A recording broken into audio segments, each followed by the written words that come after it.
আল্লাহর নবী বলেন, সাহাবীরা, তুমি তোমার মার সাথে জিনা করতে আরো পুরুষকে দিবে না, তোমার বোনের সাথে জিনা করতে দিবে না, তোমার মেয়ের সাথে জিনা করতে দিবে না, তোমার স্ত্রীর সাথে জিনা করতে দিবে না। ও আমার সাহাবী, তোমার মান সম্মান সব প্লাস্টিক হয়ে যাবে, নষ্ট হয়ে যাবে। সাহাবী রে, তুমি যার সাথে জিনা করতে যাবে ওই মহিলাটা কারো মা হবে, কারো বোন হবে, কারো মেয়ে হবে, কারো স্ত্রী হবে, এই যে কোনো এক প্রকারে পড়বে।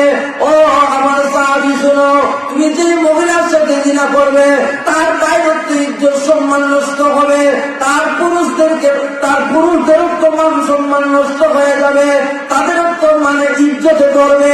তাইলে কেমনে তুমি জিনা করতে চাও? ওই সাহাবী বলেন, ইয়া রাসূলুল্লাহ, ইয়া হাবিবাল্লাহ, এমন সুন্দর উপদেশ, এমন সুন্দর ওয়াজ আর জীবনে কোনোদিন শুনি নাই গো নবী। ও নবী, আমি আজ থেকে তওবা করে জিন্দেগির জন্য জিনার কাজ ছেড়ে দিলাম।